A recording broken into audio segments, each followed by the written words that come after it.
you need. Otherwise, you just become a kid at sea, just wanting everything, demanding this.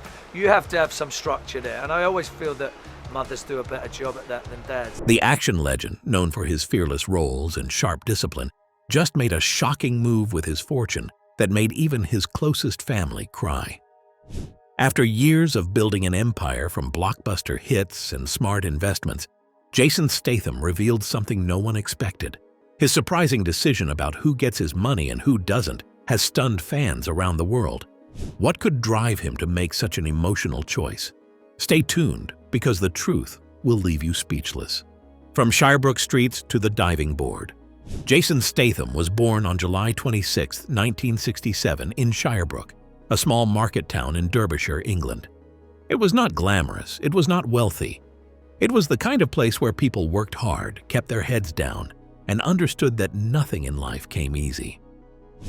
His father, Barry, was a street seller and lounge singer, a man who hustled to keep food on the table. His mother, Eileen, was a dancer who eventually worked as a housewife.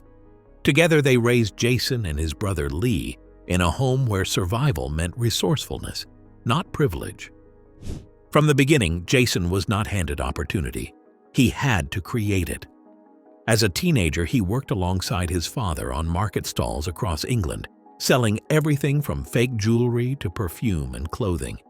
He learned how to read people, how to charm them, how to close a sale when times were tough.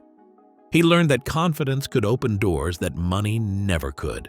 These were not glamorous lessons, but they were real ones, and they shaped the man he would become.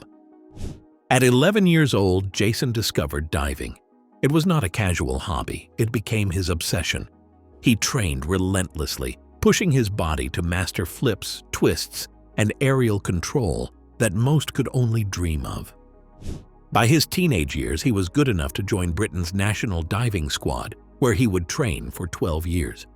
This was not a short stint or a passing phase. This was over a decade of discipline, early mornings, and sacrifices that most young men would never endure. Jason competed at the highest levels, including the 1990 Commonwealth Games in Auckland, New Zealand, representing England on the world stage. He did not win gold. He did not become a household name through diving, but he learned something far more valuable than medals. He learned control. Diving taught him discipline that no acting coach could ever instill. It taught him spatial awareness that would later make him one of the most believable action stars in cinema. He learned how to manage fear when flying through the air with nothing but precision and timing between success and failure.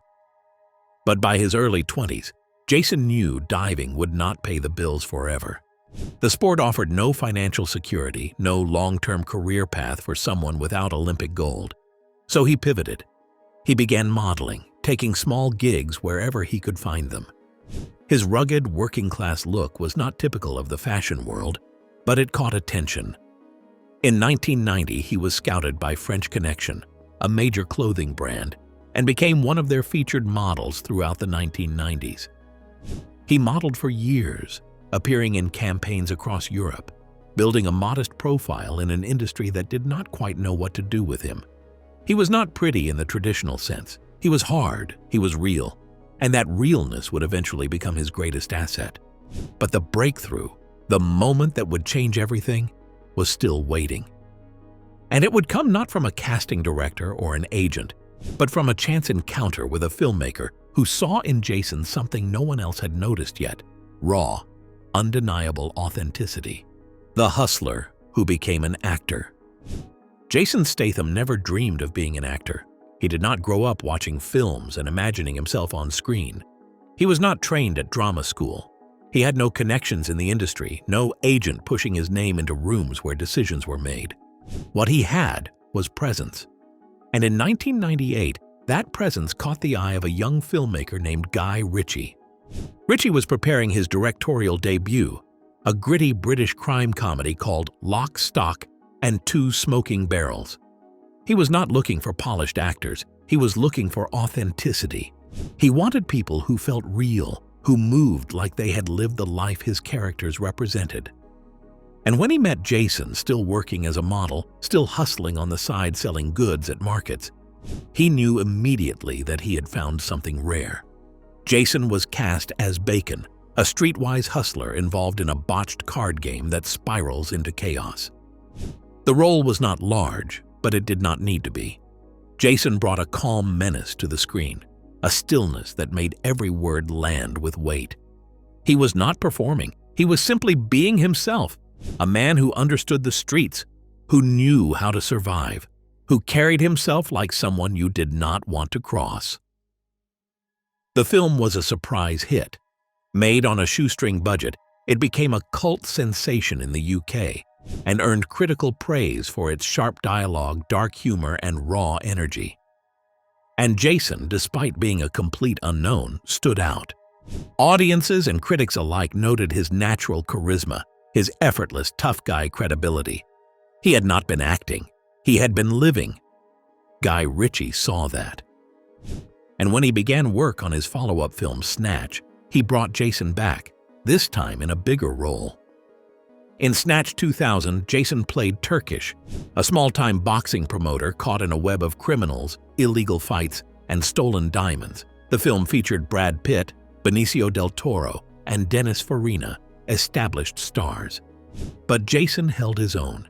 He was the grounded center of a chaotic story, delivering sharp narration and commanding scenes with actors who had decades more experience.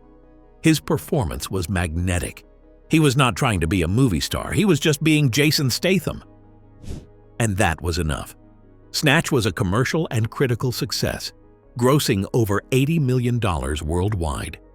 It solidified Guy Ritchie as a major filmmaker and introduced Jason Statham to international audiences. Hollywood began to take notice. Casting directors saw the reviews, watched the film, and realized that this bald, hard-edged Englishman had something special. Within 2 years, Jason would land the role that would define his career and transform him from a British crime film actor into a global action star. The transition was not gradual, it was explosive, and it would change his life forever. The Transporter Era, Rise of an International Star. In 2002, Jason Statham was handed the keys to a franchise that would define him for a generation. The Transporter was not a massive studio production. It was a French action film directed by Corey Ewan and Louis Leterrier, written and produced by Luc Besson. The budget was modest, the expectations were reasonable. But the role of Frank Martin, a stoic, highly skilled driver for hire who follows 3 simple rules, was tailor-made for Jason in ways no one could have predicted. Jason did not need to stretch far to embody this character. Frank Martin was essentially Jason Statham stripped down to his core, controlled, dangerous, and utterly authentic. What set The Transporter apart from other action films of the era was Jason's insistence on doing his own stunts. He was not interested in letting stunt doubles take the physical risks while he collected the paycheck. His years as a competitive diver had given him body control and spatial awareness that most actors could never replicate. His street-fighting background made his fight choreography feel raw and real. The film was a sleeper hit, earning over $43 million worldwide against a modest $21 million budget. But more importantly, it established Jason as a legitimate action star on the international stage. The Transporter became a cultural touchstone, spawning 2 sequels, a television series, and a reboot. Jason starred in all 3 original films, with each installment solidifying his reputation as one of the most physically committed actors in Hollywood. By the time Transporter 3 was released in 2008, Jason was no longer a British crime film actor trying to break into Hollywood. He was a marquee name. He was the guy studios called when they needed someone who could carry an action franchise without CGI tricks or elaborate wire work. He was the real deal, and his earnings reflected it. While his paycheck for the first Transporter was relatively modest, by the 3rd film he was commanding multi-million-dollar salaries. Hollywood had learned a simple truth. Audiences would pay to watch Jason Statham do what he did best. Jason wanted to build an empire, and he was just getting started. The Money Machine, building the Statham empire. By the late 2000s, Jason Statham had become one of the most reliably bankable action stars in the world. His films were not always critical darlings, but they made money, consistently, globally, and Hollywood noticed. His first major payday came with The Expendables 2010, Sylvester Stallone's ensemble action film that brought together some of the biggest names in action cinema history. Jason starred alongside Stallone, Jet Li, Dolph Lundgren, and later, Arnold Schwarzenegger and Bruce Willis. The film was a nostalgic love letter to 1980s action movies, and it was a massive commercial success, grossing over $274 million worldwide. Jason reportedly earned between $5 million and $7 million for his role, a significant leap from his earlier projects. He returned for The Expendables 2 and The Expendables 3, each time increasing his quote. By the third installment, his salary had reportedly climbed to around $10 million per film. These were not just paychecks, they were proof that Jason had entered the upper echelon of Hollywood action stars. But the real financial explosion came when Jason joined the Fast and Furious franchise. He first appeared as Deckard Shaw in Furious 7 in 2015, playing a vengeful assassin hunting down Dominic Toretto's crew. The film became a global phenomenon, earning over $1.5 billion worldwide, making it one of the highest-grossing films of all time. Jason's performance was a standout, and audiences demanded more. He returned in The Fate of the Furious, which grossed over $1.7 billion, and then headlined Fast and Furious Presents Hobbs and Shaw alongside Dwayne "The Rock" Johnson. The spin-off earned $760 million worldwide, and Jason's salary for the film was reported to be around $13 million. His per-film earnings had now reached the kind of numbers reserved for Hollywood's elite. Over the course of his career, Jason appeared in films that collectively grossed over $7 billion worldwide. His estimated net worth by the early 2020s was between $90 million and $100 million, though some estimates placed it even higher. But his fortune was not built on film salaries alone. Jason made smart real estate investments. In 2009, he purchased a stunning home in the Hollywood Hills for $7.6 million. In 2015, he and his partner Rosie Huntington-Whiteley bought a Malibu beach house for $10.6 million, which they later sold for $18.5 million in 2020, a nearly $8 million profit. In 2019, they purchased a Beverly Hills mansion for $12.9 million, a sprawling estate that reflected their growing wealth and taste. Beyond real estate, Jason maintained lucrative endorsement deals and carefully selected projects that aligned with his brand. He was not interested in being overexposed. He chose roles that fit his strengths, worked with directors he trusted, and avoided the pitfalls that had derailed other action stars. His family understood what this fortune represented. It was not just money, it was proof that a boy from Shirebrook, who once sold fake jewelry on street corners, had built something permanent, something that would outlast him. Love, family, and the soft side of steel. For all his on-screen intensity, Jason Statham's personal life told a different story. Behind the fight scenes and explosions was a man who valued stability, loyalty, and quiet devotion. And no one understood that side of him better than Rosie Huntington-Whiteley. Jason met Rosie in 2010 at a party in London. She was 23, a British supermodel, and Victoria's Secret angel at the height of her career. He was 43, already an established action star with a reputation for being private and grounded. The age difference raised eyebrows, but those who knew them saw something deeper. They were both British. Both came from working-class backgrounds. Both understood fame, but did not worship it. Their relationship moved slowly and deliberately. They kept their romance largely out of the spotlight, appearing together at events but rarely discussing their private lives in interviews. In 2016, after 6 years together, Jason proposed.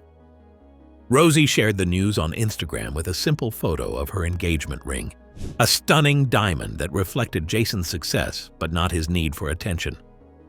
In 2017, they welcomed their first child, a son named Jack Oscar Statham. Jason was 50 years old when he became a father, and those close to him said it changed him in ways nothing else had. He had spent decades perfecting physical discipline and professional focus, but fatherhood required a different kind of strength, patience, tenderness, vulnerability. In 2022, they had a daughter, Isabella James Statham. Jason's family was now complete, and he embraced the role of father with the same quiet intensity he brought to everything else. He was not the type to post endlessly on social media or share intimate family moments for public consumption. Rosie often spoke about Jason's parenting style in interviews, how he was hands-on, how he valued teaching his children humility and respect, how he never wanted them to feel entitled despite the wealth surrounding them. He wanted them to understand hard work. He wanted them to know that nothing worth having comes easy. At home, Jason was not an action hero. He was a partner, a father, a man who cooked meals and played with his kids and made sure his family felt loved. The world saw the fighter. His family saw the heart beneath the armor. And that was the fortune they treasured most. Bruises and balance. The price of being real. Jason Statham's authenticity came at a cost. While other action stars relied on stunt doubles and CGI, Jason insisted on doing the work himself. It was not about ego. It was about integrity. He believed audiences could tell the difference between real and fake, and he refused to cheat them. Over the years, his body paid the price. He suffered countless injuries, broken bones, torn muscles, dislocated joints. During the filming of The Expendables 3, he nearly died when the truck he was driving plunged into the Black Sea after its brakes failed. Jason had to punch through a window underwater and swim to safety. Most actors would have walked away. Jason got back to work. He tore his meniscus during SAFE, ruptured ligaments filming fight scenes, and endured repeated blows that left him bruised and battered. But he never complained. Pain was part of the process. Recovery was built into the schedule. He approached injuries the way he approached everything else, with discipline and silence. His physical commitment earned him respect throughout Hollywood. Directors knew that when they cast Jason Statham, they were getting someone who would show up, do the work, and deliver without drama. Stunt coordinators praised his professionalism and skill. Co-stars admired his dedication, but there was an emotional cost as well. Jason spent months away from home, filming in dangerous locations, pushing his body beyond reasonable limits. He missed birthdays and holidays. He carried the weight of being the center of multi-million-dollar productions where one mistake could shut down filming for weeks. Yet he never wavered. He believed that doing it himself was what separated him from everyone else. It was what made audiences trust him. It was what made his career possible. He was building some that would outlive his lifetime, and he willingly paid the price. Legacy, wealth, and what he truly leaves behind. Jason Statham built a fortune that most could only dream of. The mansions, the millions, the global fame, it was all real. But when his family reflects on what he leaves behind, they do not speak first of money. They speak of lessons. He taught them that success is earned, not given. That discipline matters more than talent. That authenticity is worth more than approval. He showed them that a boy from Shirebrook with nothing but determination could stand alongside Hollywood royalty and never feel small. His children will inherit wealth, but more importantly, they will inherit his values.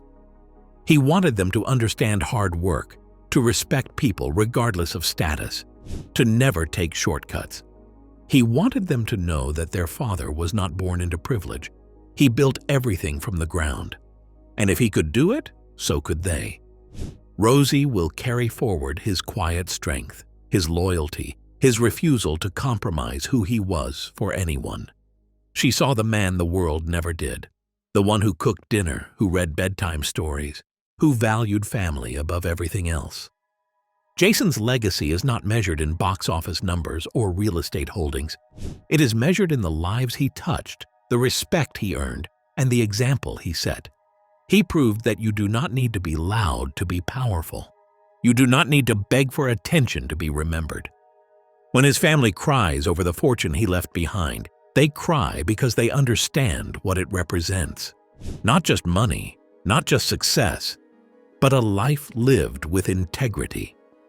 A man who stayed true to himself in an industry that rewards pretense. Jason Statham leaves behind proof that authenticity wins, that discipline endures, that a quiet man can leave the loudest legacy. And that is a fortune no one can ever take away. If you enjoyed this video, like and subscribe, and also click the next video shown on your screen.